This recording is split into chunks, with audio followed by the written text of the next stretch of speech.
வணக்கம். பெட்ரோல் பங்க்கில் இன்றைக்கி காரு கொண்டு போய் நிறுத்தினேன். ஒரு 40 மீட்ரு தான் இருக்கும் பம்புக்கு போய் சேர்றதுக்கு. ½ அன் ஹவருக்கு மேலே ஆச்சு.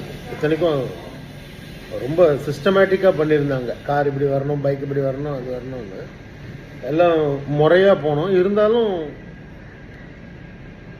என்னென்னா, நாளையிலேருந்து இனிமேல் எதுவுமே கிடைக்காது. இன்றைக்கே நம்ம கம்ப்ளீட்டாக ஃபில்அப் பண்ணி வச்சிடணும். இதில் தான் இனிமேல் அந்த வண்டி வாழ்க்கை பூரா ஓட போகுது அப்படின்ற அளவுக்கு கடன் வாங்கி வந்தெல்லாம் டேங்க் ஃபுல் பண்ணாங்க. ஒரு சர்டன் ஸ்டேஜ்க்கு அப்புறமா நான் போயிட்டு ஒரு 20-30 மினிட்ஸ்க்கு அப்புறமா திரும்பி அந்த பக்கம் போகும்போது ஃபியூல் ஆயிடுச்சுன்னு போர்டு வச்சுட்டாங்க. அப்போ அந்த பக்கம் போன நிறைய வெஹிக்கிள்ஸ், சில வண்டிகள்லாம் பெட்ரோலே இல்லாமல் கூட நின்று போயிருந்தது. ஷேர் பண்ணி எல்லாருமே போகுமே. ஃபுல் டேங்க் போட்டுட்டு இன்னையோட நம்மக்கிட்ட வசதி இருக்குன்றதுனால நம்ம ஃபுல் டேங்க் போடுவோம். சில பேர் 2 லிட்டர் மட்டும்தான் போட முடியும்.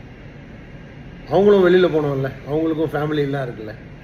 முதல்ல எந்த ஒரு பிரச்சனைகள் வருதுன்னாலும் இமீடியட்டாக போய் தண்ணியை வாங்கி அந்த சுயநலத்தை கொஞ்சம் தள்ளி வைப்போம், பொதுநலமாக பார்ப்போம்.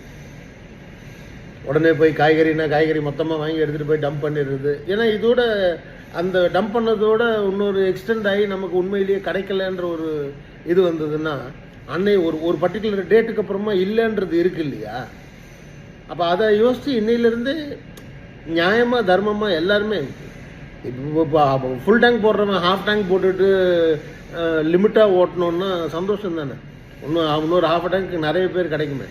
நம்ம ஊரில் ஜனத்தொகை ஜாஸ்திங்க. எல்லாம் நமக்கே வந்துடணும்னு நம்ம ஆசைப்படுறது ரொம்ப தவறு. இப்போ இந்த பெட்ரோலுக்காக அங்கே இருக்கிற அந்த ஜனத்துக்கு, ஏன்னா நான் ஒரு 2 வீலரில் ஒரு கர்ப்பிணி பெண், அவர் பெட்ரோல் இல்லை, தள்ளிட்டு போகிறாங்க வண்டி. இங்கே நம்மளதில் வன்மம் ஜாஸ்தியாகி நல்ல விஷயத்துக்கு ஏதாவது பேசினா கூட அதை தப்பாக கமெண்ட்டுகளை போட்டு என்னென்னமோ சம்மந்தம் இல்லாததெல்லாம் இதுக்குள்ளே கொண்டு வந்து 200% இதில் அரசியல் இல்லை. இப்போ நான் சொல்கிறது என்னென்னா, நம்ம யோசிக்கணும். நம்ம எல்லாருமே ஷேர் பண்ணிப்போம். நான் இப்போ என்னாலையும் கடவுளுடைய அனுகிரகத்தில் ஃபுல் டேங்க் போட முடியும். ஆனால் நான் ஃபுல் டேங்க் போடலை. நான் பாதி தான் போட்டேன். நிறைய பேருக்கு போய் பார்க்குறத கட் பண்ணிக்கிறேன், ஃபோன்லேயே பேசிக்கிறேன். இந்த மாதிரி இந்த சின்ன விஷயங்கள்லேயே நம்ம எல்லாருமே ஷேர் பண்ணிக்கிட்டு தான் இருக்கணும்னு நினச்சாதாங்க ஜாலியாக சந்தோஷமாக வாழ முடியும். ஒரு வாழ்க்கை மொத்தமாக நம்மளே எல்லோரும் நல்லா இருப்போம்.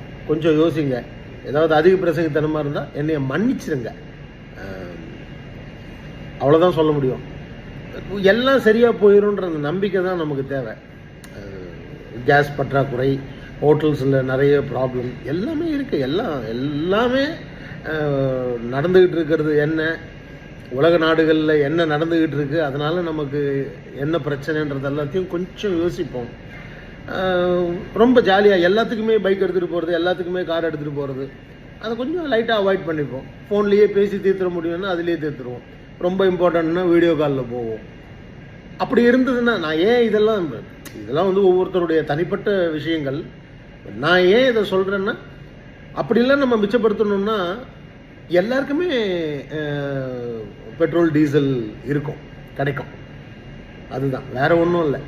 இன்னைக்கு போயிட்டு ரிட்டர்ன் போகும்போது அந்த பொண்ணை உட்கார வச்சு அவங்க ஹஸ்பண்ட் வண்டியை தள்ளுறாரு. இதெல்லாம் சாதாரண ஒருத்தர் சொன்னார்னா அதை ஏற்றுப்பாங்க. ஒரு சினிமா நடிகர் சொல்லும் போது மிகைப்படுத்தலாக சொல்கிறாருன்னு இருக்கலாம். ஏன்னா என்னால் அந்த இடத்துல நின்று ஃபோட்டோ எடுத்து அந்த ஆதாரத்தை போட்டு அதுக்கெல்லாம் சான்ஸ் இல்லை. எனக்கு பாவம்னு ஃபீல் பண்ணேன். ஒருவேளை நீங்கள் கமெண்ட்டில் திட்டினாலும் பரவாயில்ல, இதை போட்டுடணும்னு ஆசைப்பட்டேன். அதனால தான் போட்டுடுறேன். வாழ்க வளமுடன்.